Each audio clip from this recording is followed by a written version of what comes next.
but from the welcoming and the hospitality from the police, which is suspicious but yet creative at the same time, we've also received such tremendous hospitality from the church communities. Well, greetings to everybody. Welcome to another episode of our incredible adventure through South and East Africa. We are finding ourselves here in Bridge Camp on the eastern side of Zambia. And what you possibly cannot see is that behind us is the Luanga River, but on the opposite side of it is Mozambique. So if you had to go and look on the map and you look at the 90-degree bend in the far northwest corner of Mozambique, that little edge, that 90-degree bend, exactly where those 2 points come together, that's where we are. So we are at the Luanga River and arrived here yesterday, and about to give you some feedback on our last day since we spoke to one another out of Livingstone. So Adam, how's it been for you? Hey, every day brings some new adventure, some new experiences. We've had a lot of time on the road, and that's been great. Digging into some conversation, reflecting on the meetings that we've had, people we've met, and I think that's provided us some good perspective. Here we are. How far along are we in the journey? We are now on day 16, I think, and no, day 17. So we're on day 17 of our 72-day road trip all the way up to Burundi. And in the previous episode, we shared a little bit about our discussions we had in Gaborone as well as in Livingstone. So in the meantime, since we left Livingstone, we went to the Gwembe Valley. And from the Gwembe Valley, we went to Lusaka. So going to the Gwembe Valley was an adventure by itself. The road conditions is horrible. And the amount of trucks on the road is just crazy. So what takes you usually about an hour, 20 minutes on 100 kilometers, you now need to look about 2 hours plus. And so there's a 145 odd kilometer dirt road that we had to take to the Kariba Lake where the Gwembe Valley is, and that took us almost 4 hours just to get there. So as we've learned when we entered Lusaka, when it's busy, go easy. So but yeah, I think in the Gwembe Valley we met with Pastor Albert, which was a challenge in itself. They had a huge conference, and there were some international guests, and so when we arrived there, they were still busy trying to sort out their own little logistical woes. Let's check this out real quick. The baboons trying to drink from the bird fountain. Oh my goodness. Trying to crash our video over here. All right. That's amazing. So yeah, when we got to the Gwembe Valley, we struggled a little bit to get hold of Pastor Albert, and which led to multiple conversations just among ourselves. And so eventually when we got hold of him, we had about an hour just to sit down and talk to him about what's happening in the Gwembe and how the church is responding to crisis, giving us some perspective of what's happening in the area. And he shared some challenging things with us. Obviously the drought is playing a major role, even in the Gwembe area. Currently Zambia is on a 12-hour load shedding schedule per day. But we heard yesterday that they are soon going to lift that up to about 17 hours per day. Yeah, that's September 1st. Yeah, what we heard. So I mean it's very difficult. So, but as we've learned, there are ripple effects of it. I think we shared it with you guys previously. We've titled it a poly crisis. So when you have no electricity, it ripples down that at stages you just have no water, and then businesses are not functioning properly. It hits the economy, it filters down to local households, cell phone towers are going down, struggle to communicate to one another, and yeah, it just goes down all the way. That makes it very, very difficult. So our communication and the challenges we had in the Gwembe Valley was really an issue for us. But I think one of the things that really stood out in our conversation is that since COVID, and since there's such a low employment level in the country, or actually a high unemployment level in the country, that has a direct impact, especially in the villages, where churches find themselves with regards to income, which leads to pastors now needing to do a secular job. They need to find themselves a business and generate some income through that just to stay afloat. And what we've picked up in the conversation also is that where the church is there to support the community, it's also relying on the community to support it so that it can support the community. And that dance it's a very difficult situation for the church. Yeah, and to figure out how the church supports itself. So what did we learn about some of the reasons why pastors might or churches might have the need to go and produce their own revenue streams? Was there something that we learned about post-COVID congregants not as willing to tithe and support the church? And what was that, like a fear mentality, or what did we pick up from the informants? Well, Pastor Albert explained it in this way. He said that since COVID, people are, and if I can use the word, became very stingy, holding on to the little they already have. With almost this is like this fear of what do we do if we experience another COVID tomorrow, or another thing might happen tomorrow. So what do we do? Where do we find the resources? So even business people, where in the past they were very easy and free giving in supporting projects in the churches, what's happening is that people are just holding back, and so that is obviously it's got an effect on the income of the church, which challenges the church in the way it gets involved in the community. And I know we obviously always talk about all the money that goes to churches, but even in Lusaka it was mentioned that there's so much money coming into churches and people are questioning it, and sometimes people are negative about it, and they are critiquing, or there's critique for all the funds coming into churches. But what we often don't talk about is what the church is actually doing in the communities.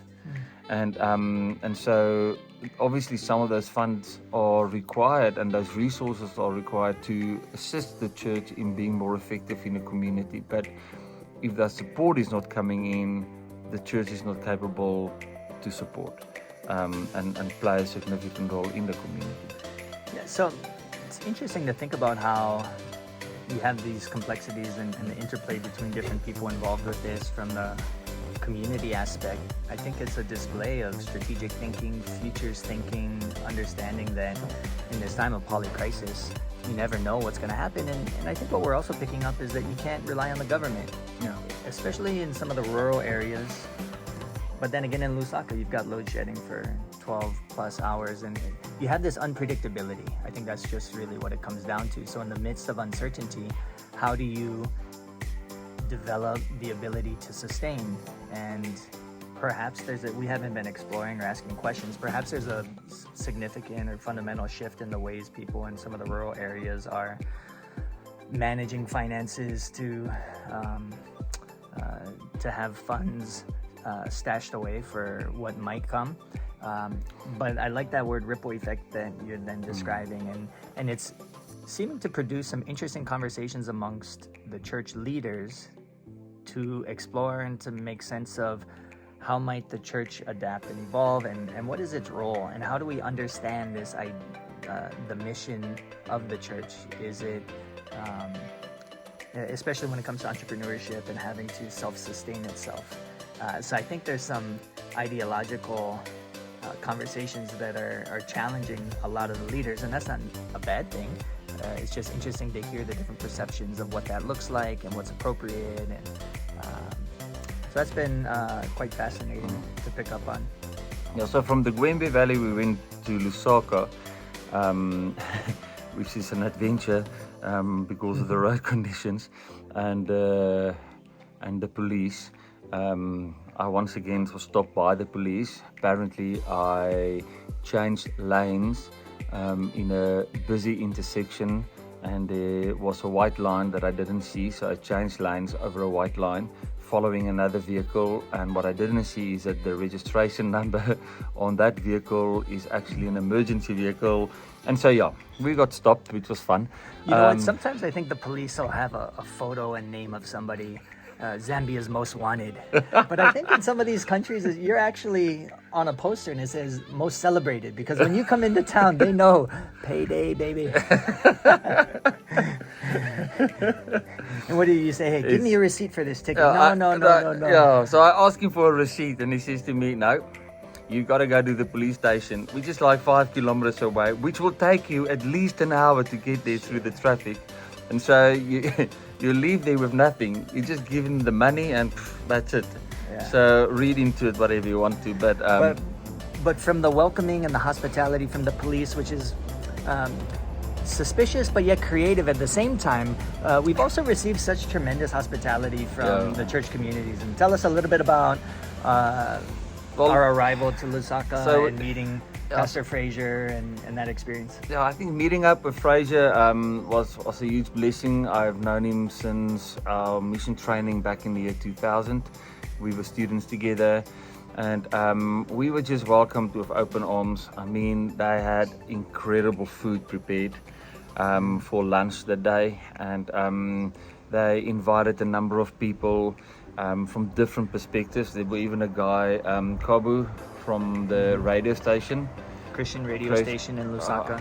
And everyone just participated in the conversation, and it was such a blessing.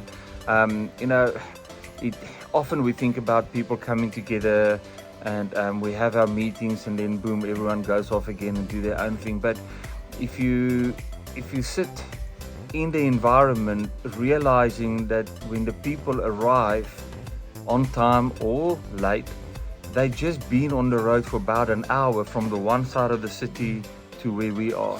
So it's I don't want to say it's a sacrifice, but it is a sacrifice. It's a commitment that people show to just get in a vehicle, whether it's a taxi or a bus, and put that hour in the traffic just to get to the meeting, and so that we can have the conversation about the church and its response to crisis. So our conversation, I think, in Lusaka was amazing. We had incredible participation from those who attended, and there were 4 major themes that came out of it. Obviously, we had everybody just talking about a personal crisis, which Bible story do they relate to, and then went down to a crisis they experienced in the last 5 years, and that led us to identify 4 key themes, and had everybody co-create. So what we do is, and you may be sharing this, is that we are not here to just ask questions. We start by asking questions, but then we create the space where everybody participates in the conversation, and then Adam loves doing that. You just pull someone from one of their attendees and give them the marker, the pen, and says to them, okay, there's a whiteboard, you facilitate the session. And what that does is it helps people to co-create the conversation. It co-create the story of the church in Sub-Saharan Africa, the story of how the church responds to crisis. And that's just incredibly encouraging to see people participating on such a level and be part of the conversation. So we have the reports. It will be on the FTL2 website. The link is in the description where you can go and read the reports. So we now had meetings in Livingstone, in Gaborone, obviously first, the Gwembe Valley, and Lusaka. And so we are by far not saying that we have a thorough, in-depth understanding of what the church and how the church responds to crisis in a Zambian context, but we do have some snippets, some little bits and pieces that we can work with that might lead us into further conversation before we head off into Malawi, which is just 5 hours from here, 300 kilometers, but I checked this morning, it's about 5-6 hours from here to get to the border. Yeah, I think sometimes as an outsider rolling into town, there's certain obstacles and challenges faced with that, and then at the same time, perhaps some opportunities. So being able to walk into space with people that you don't know, and then to ask questions that are sincere and genuine, and to open up space, I think has provided for some very authentic conversation. And if we think about the mixing of people and leaders that are joining us and sharing in this space, many of them don't know each other. They're meeting for the first time, which is really cool. So as we think about this mixture of people, there's also a beautiful mixture or convergence of ideas. And I think what we experienced in Lusaka was kind of this acute tension between traditional and progressive ideas of adaptation and development, and what is the role of the church. It opens up these questions, almost this dialectic. What does the church do, and what should it do? What is working well, what's not working well? And we were observing how many of the leaders in Lusaka were challenged with questions. Okay, this is what we're doing, but how do we know that that's working? Yeah. And how do we measure it? So there are questions of metrics, evaluating that, and then looking onto the future and trying to create new pathways and opportunities, and almost have this like probing or exploratory attempt at seeing what's going to work. It was also interesting as we went from Gwembe Valley, very rural, Livingstone, perhaps kind of moderate, to a major city like Lusaka, and to hear the participants talk about the role of the government. And there was an interesting line that was said, decisions aren't made in prayer, they're made in parliament. Yeah. So take that how you may. But what did that symbolize? It seemed like it signaled to an acute understanding of the relationship between government and policy and decision making, and an awareness that for many of those in the meeting in Lusaka, they said, don't just invite the church in to provide the opening and the closing prayer, but we want to be there in participants. And education surface is one of those major themes. The national curriculum in Zambia and how that might influence ways that children in schools are learning all sorts of things. Ideas about gender, sexuality, religion, and the national curriculum is guiding a lot of the values and the beliefs that are instilled in the youth. So the participants were saying, we want to be active protagonists in the co-creation of those, not just stories, but of those policies and of the curricula that are then disseminated. So that was very interesting to hear. And it was the first time so far, I think, that we've been presented with, or have just listened to people talking about the role of the government as an ally, as opposed to perhaps in other meetings, the challenges with government's poor organization, efficiency, corruption. These have been themes that have emerged previously. And here it was, no, how can we partner? How can we align ourselves? And it'll be interesting to see how that might change, or if that idea is reinforced as we go on some to of the other major cities. Yeah, I think cities. there were obviously a number of key statements made, but one that stood out for me near the end of the discussion in Lusaka was about the church and its relationship with the community. Is that it's not a thing of there's a church and there's a community, but there's actually a community, and within the community is the church. And what it symbolizes for me is that the realization that the church is part of the DNA of the community, and need to see itself as there with the community. It's one community with the church, and not a thing of here we are and we are there to assist and get the community to be involved in what we're doing. There's not that separation of a them and an us. And I think that's a mind thing that's critical in the way we approach things and how we do things. Because at one stage we spoke about some of the challenges within the small communities, and one of the leaders said, the church needs to become a solution for these issues. And then that conversation went on and saying, no, the church needs to facilitate the co-creation of solutions for the community. So it's not walking and say, well, here's the answer, we are providing the answer for the community, but as you sit down with the community and collectively find solutions. And we've seen it now in all four of these discussions that we had, is that we are certainly not stepping in and providing westernized answers to some of the challenges that people are facing. We are facilitating these conversations, and from these conversations people are coming forward with potential solutions. And that's just because time is created for people to sit down analyze where they are, what they are experiencing, why it's happening, listening to one another's stories, identifying those key characteristics of resilience, and through that come up with potential solutions on how can we respond more effectively as a church, and not just with practical three things, but also in mindsets that needs to change of who is the church in the context of crisis. Perhaps to build on that, something else that stood out to me, I like how you're talking about the church understood as the DNA of the community. And when we were in the Gwembe Valley, we were chatting with Pastor Albert, and he described how close the utility, or perhaps the role of the church in the community, and this idea that the government often struggles to understand what's happening in far out areas, and they turn to the church because the church is integrated, it's rooted. Are they the first responders, perhaps, if we phrase it like that, in identifying and working on the maintenance of well-being? So what are those projects to support the community? According to that perception, the government might have a little bit of a delay in understanding what's happening.